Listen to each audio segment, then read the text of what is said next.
ಈಗ ಒಗ್ಗರಣೆಗೆ 2 ಟೊಮೊಟೊ, ನೀವು ಹುಣಸೆ ಹುಳಿ ಹಿಂಡ್ಕೊಳೋರು ಹುಣಸೆ ಹುಳಿ ಹಿಂಡ್ಕೊಬೋದು, ಆದರೆ ಟೊಮೊಟೊ ಕಮ್ಮಿ ಹಾಕ್ಕೋಬೇಕಾಗುತ್ತೆ. ಹುಣಸೆ ಹುಳಿ ಹಾಕ್ಕೊಳೋರು, ಹುಣಸೆ ಹುಳಿ ಬೇಡ ಅನ್ನೋರು ಟೊಮೊಟೊನೇ ಒಂದು ಎಕ್ಸ್ಟ್ರಾ ಹಾಕ್ಕೋಬೋದಾಗುತ್ತೆ. ಇದರಲ್ಲಿ ನಾಟಿ ಟೊಮೊಟೊ ಮತ್ತು ಜವಾರಿ ಟೊಮೊಟೊ ಅಂತ 2 ಬರುತ್ತೆ.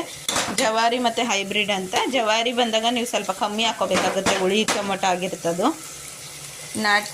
ಹೈಬ್ರಿಡ್ ಆದರೆ ಸ್ವಲ್ಪ ಹುಳಿ ಕಮ್ಮಿ ಇರುತ್ತೆ, ಅಂದರೆ ಉದ್ದುದ್ದಕ್ಕೆ ದಪ್ಪಗಿರ್ತಾವಲ್ಲ, ದಪ್ಪಗಿರೋವು ತೀರಾ ಸಣ್ಣದಾಗಿ ಬರ್ತಾವೆ ಅವು ಟೊಮೊಟೊ.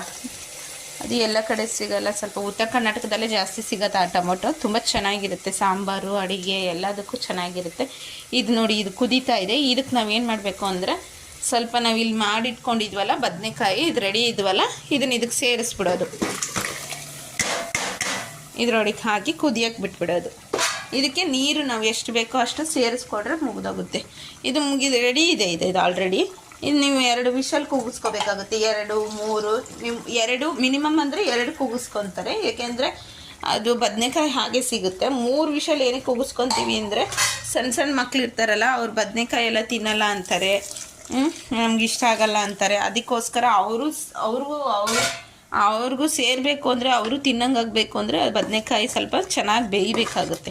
ಬೇಯಬೇಕು ಅಂದರೆ 3 ವಿಷಲ್ ಅದು ಹೋಯ್ತು ಅಂದರೆ ತುಂಬ ಚೆನ್ನಾಗಾಗಿರುತ್ತೆ. ನೋಡಿ, ಈ ಥರ ಆಗಿರಬೇಕು ಮಸಾಲೆ, ಈ ಥರ ಕುಂತಿರ್ಬೇಕು. ಅದರೊಳಗಡೆ ಹಿಂಗೆ ತೇಲ್ತಿದ್ರೆ ನೀವು ಸ್ವಲ್ಪ ಗಟ್ಟಿ ಮಾಡಿಕೊಂಡ್ರೆ ನೀವು ಬರೀ ಚಪಾತಿಗೆ ಅಷ್ಟೇ ತಿನ್ಬೋದು, ಅನ್ನಕ್ಕೆಲ್ಲ ಸರಿ ಹೋಗಲ್ಲ. ನೀವು ಈ ಥರ ತೆಳ್ಳಗೆ ಮಾಡಿಕೊಂಡ್ರೆ ಅನ್ನಕ್ಕೆ, ಚಪಾತಿಗೆ, ರೊಟ್ಟಿಗೆ, ಯಾವ ಜೊತೆನಾದರೂ ತಿನ್ಬೋದು. ಈ ಥರ ಇದ್ದರೆ ಅಂದರೆ, ಬರೀ ಅನ್ನ ಇದ್ದರೆ ವೈಟ್ ರೈಸ್ ಇದ್ರೂ ವೈಟ್ ರೈಸ್ ಜೊತೆ ತಿನ್ಬೋದು, ಚಪಾತಿ ಇದ್ದರೆ ಚಪಾತಿ ತಿನ್ಬೋದು.